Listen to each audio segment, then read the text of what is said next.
Hello students and welcome to Best Learning Classes. Today we are going to discuss the questions of the chapter Accounting Ratio from question number 87. So let's get started. Closing trade receivable 1,20,000. Revenue from operation is 14,40,000. Provision for doubtful debt is 20,000 and we need to calculate trade receivable turnover ratio. Right? ठीक है.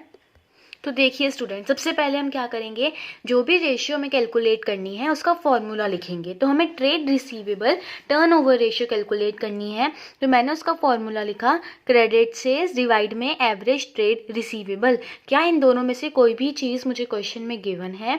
तो मुझे student revenue from operation given है, उसके आगे credit नहीं लिखा है, और क्वेश्चन में मुझे कैश सेल से रिलेटेड कोई भी इंफॉर्मेशन भी गिवन नहीं है। तो मैं क्या एज्यूम कर लूँगी कि वो रेवेन्यू फ्रॉम ऑपरेशन कौन सी है, क्रेडिट ही है।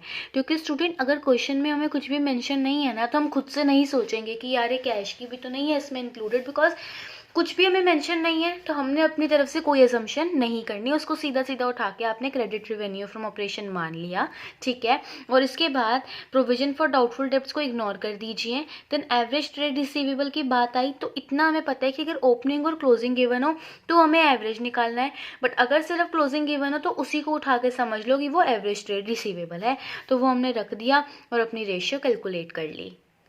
क्वेश्चन 88 देखिए स्टूडेंट, आपको क्लोजिंग ट्रेड रिसीवेबल 4 लाख के बोले हुए हैं। कैश सेल्स बोली गई है कि वो 25% है क्रेडिट सेल्स की।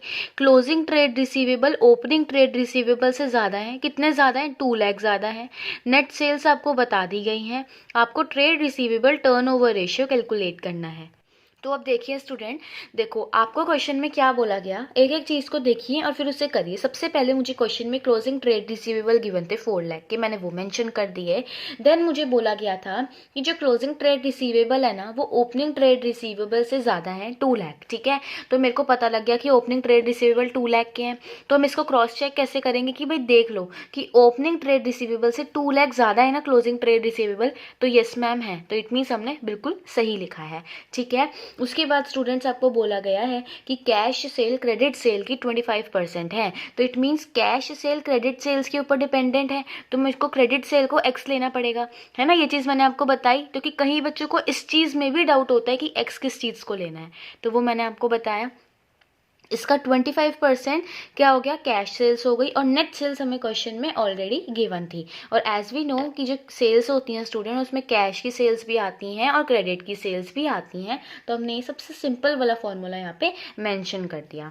देन हम सिंपल सा वही करेंगे जो करते हैं। यहाँ पे आप एलसीएम ले लोगे तो 100 आ जाएगा, देन 25x प्लस 100x बन जाएगा, तो ये 125x अपॉन में 100 आ जाएगा।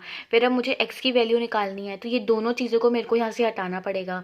तो ये जो डिवाइड में आया यहाँ मल्टीप्लाई में आ गया, और जो यहाँ पे मल्टीप्लाई में है वो यहाँ पे डिवाइड में आ गया।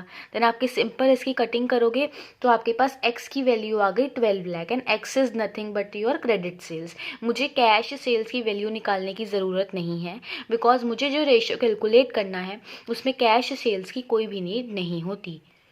अब जैसे मैंने अपना रेशियो का फॉर्मूला लिखा, credit revenue from operation divide में एवरेज ट्रेड रिसीवेबल, तो क्रेडिट रेवेन्यू फ्रॉम ऑपरेशन तो मैंने निकाल लिया, बट अगर अभी एवरेज ट्रेड रिसीवेबल नहीं निकाला है, तो आपने ऊपर देख लिया था कि क्लोजिंग ट्रेड रिसीवेबल 4 लाख के थे और ओपनिंग ट्रेड रिसीवेबल 2 लाख के थे।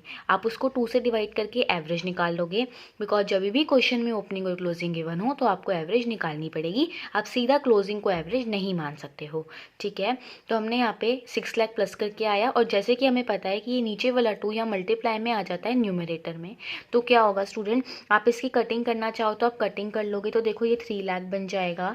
एंड देन अगर हम 3 लाख की 12 लाख से कटिंग करेंगे तो ये 4 टाइम्स ही आपका आंसर निकल के आ जाएगा।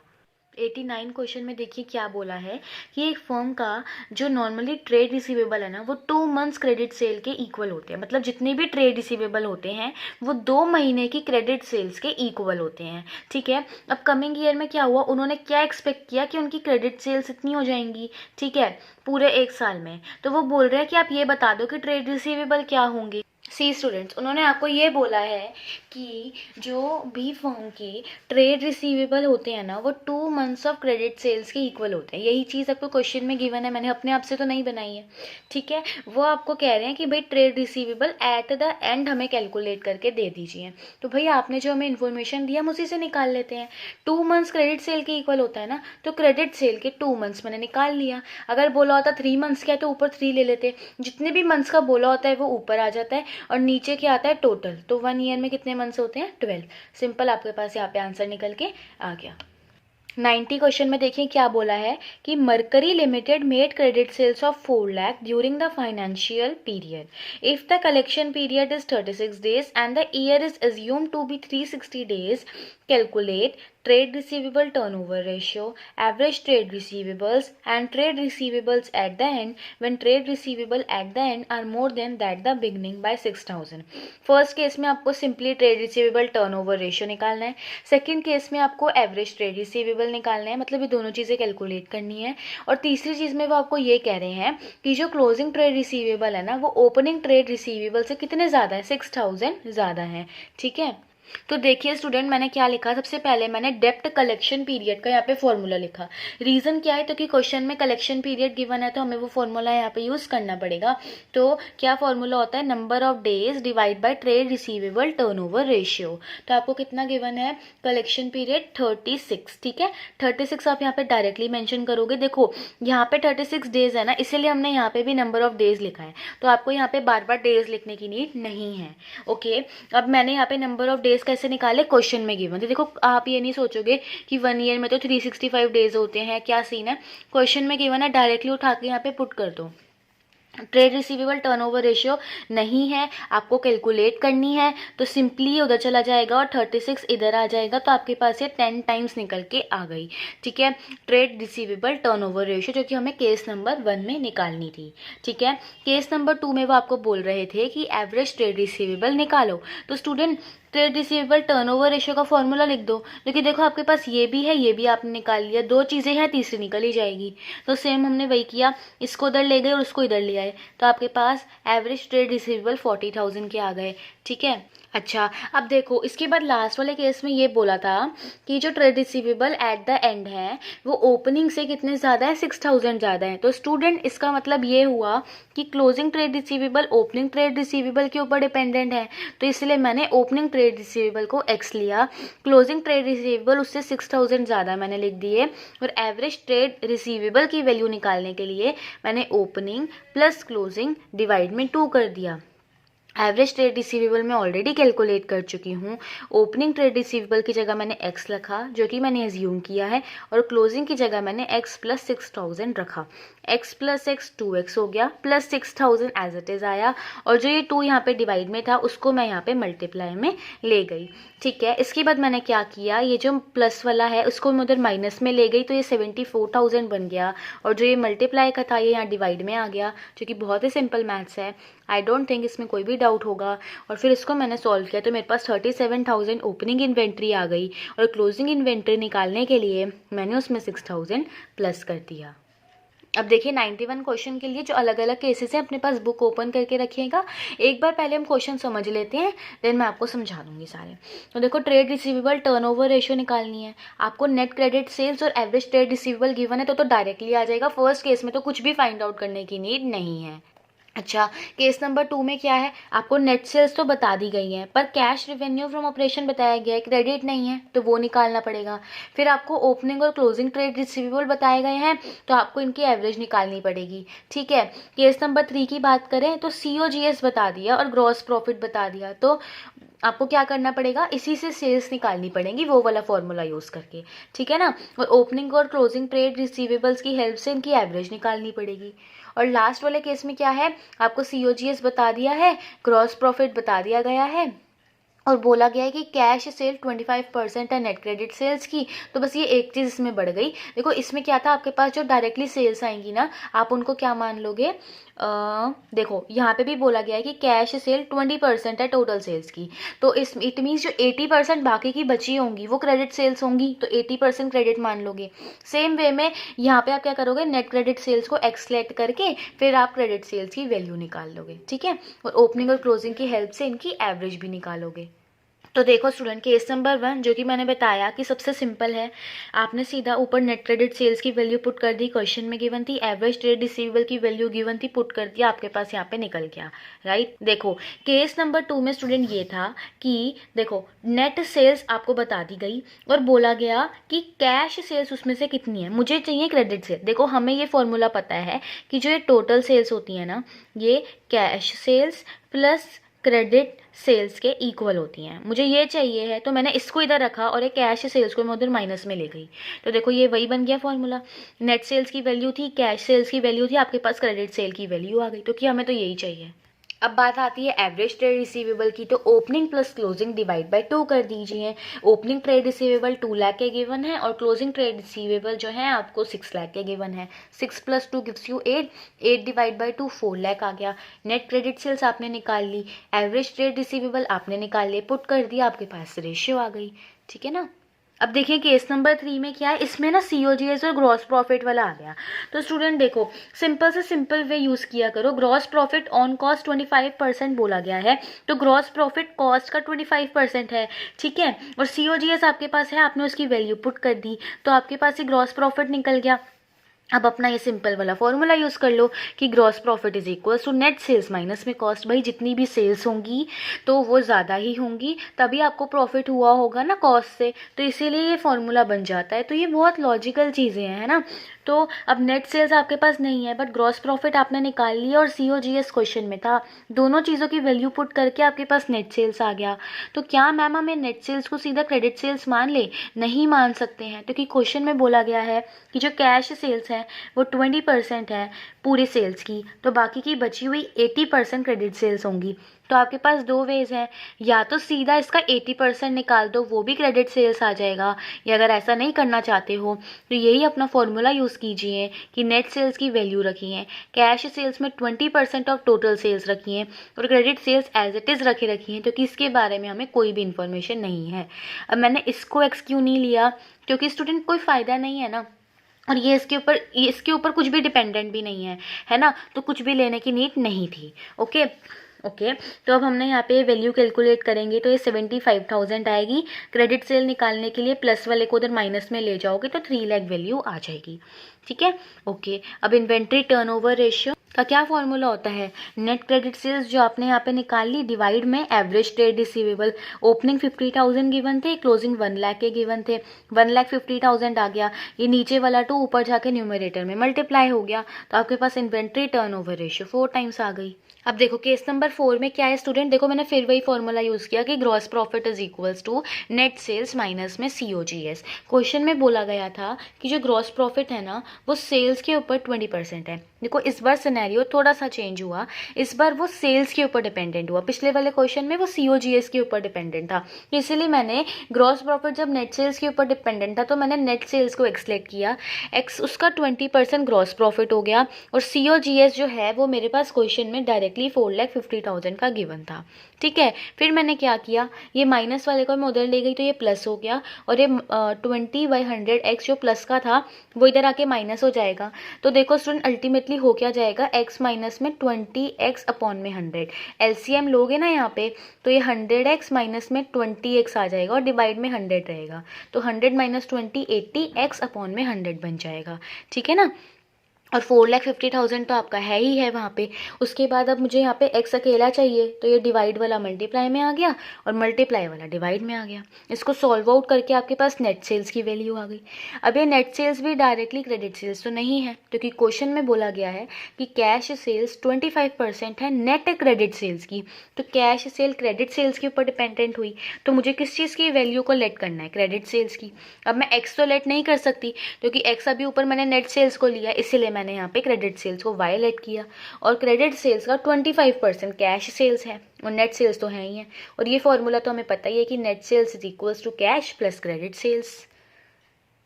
तो देखो स्टूडेंट, आप इसको सॉल्व करोगे तो आपके पास ये y की वैल्यू आ गई। y क्या था? क्रेडिट सेल्स ही थी, तो आपने उसकी वैल्यू पुट कर दी। बात आती है एवरेज ट्रेड रिसीवेबल की, तो ओपनिंग आपको 90,000 गिवन थे और क्लोजिंग 60,000 गिवन थे।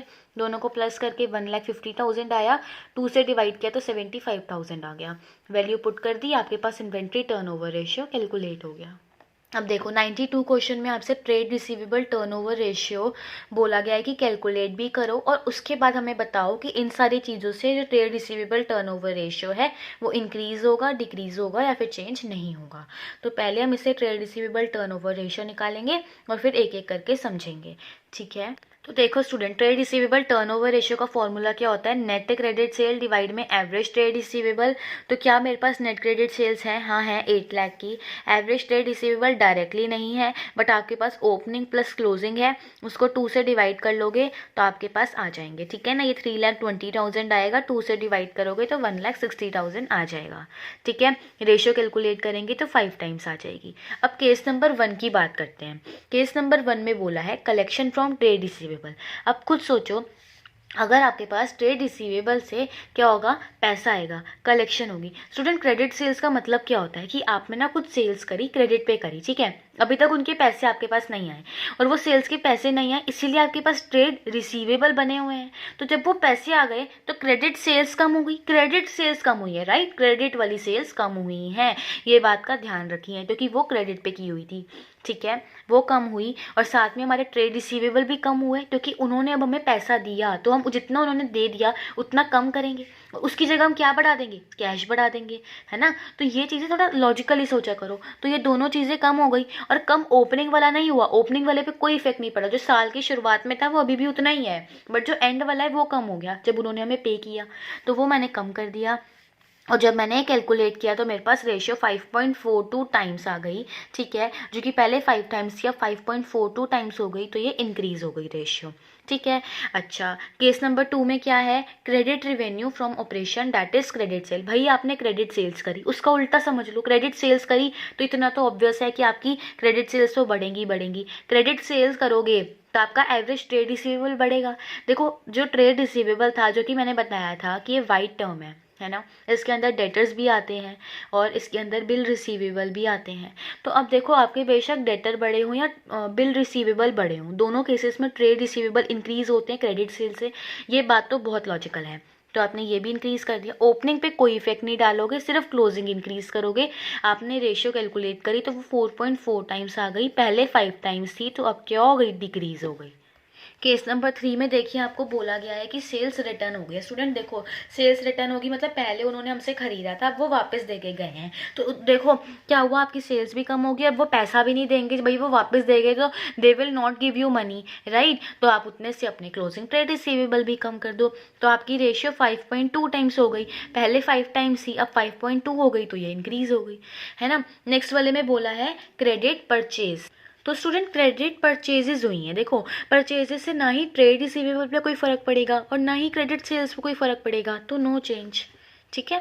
देखो 93 क्वेश्चन में आपको क्या बोला गया है कि क्रेडिट रिवेन्यू फ्रॉम ऑपरेशन ये है, मतलब नेट क्रेडिट सेल्स।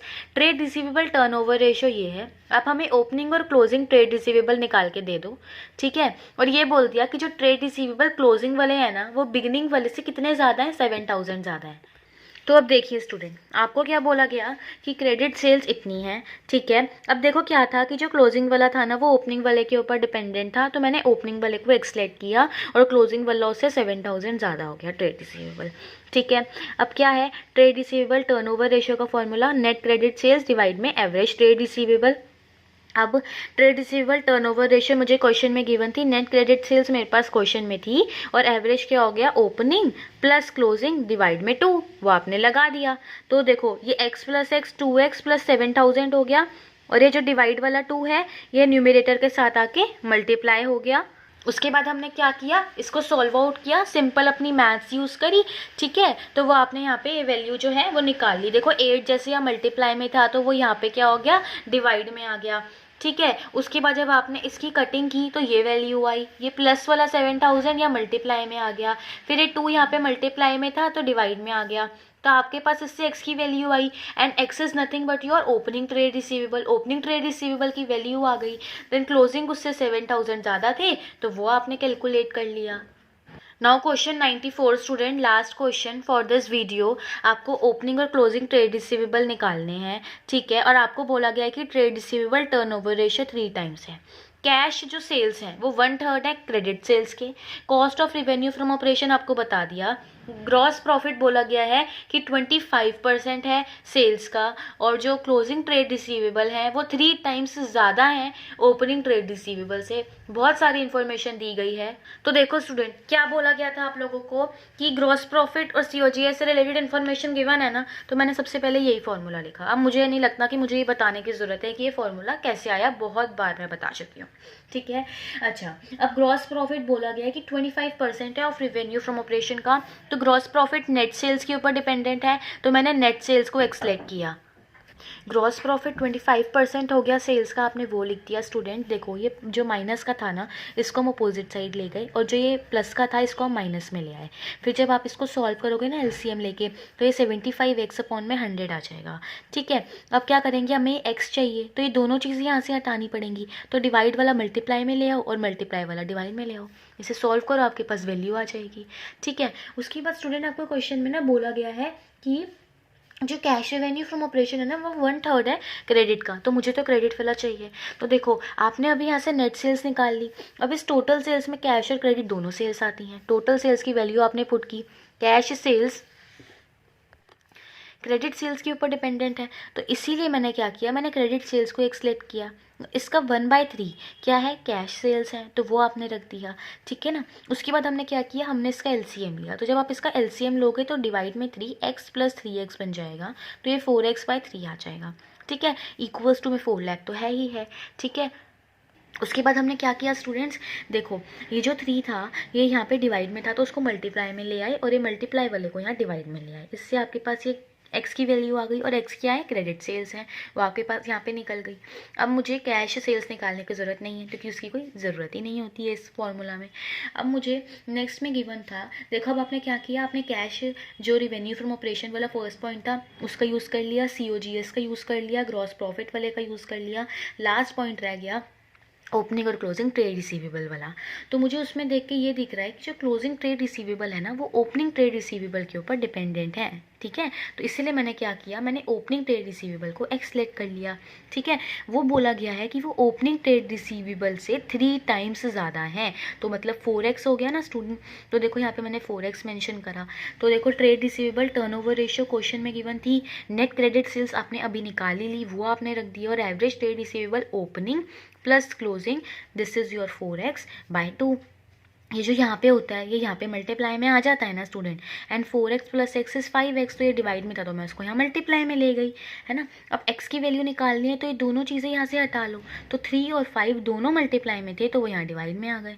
अब आप इसकी सिंपल कटिंग कर लो, देखो ये 1 लाख बन जाएगा। देन अगर हम इसकी कटिंग करेंगे तो ये 20,000 आ जाएगा, 20,000 इंटू में 2 40,000 आ जाएगा। और क्लोजिंग ट्रेड रिसीवेबल क्या है, 4x है, दैट इज़ 4 मल्टीप्लाई में x। तो देखो ये x ही तो है ना, तो 4 मल्टीप्लाई में x किया तो 1,60,000 आपके पास इसकी वैल्यू आ गई। So that's it for this video students. Still if you have any doubt you can ask me in comment section, and if you find this video useful then please like, share and subscribe my channel.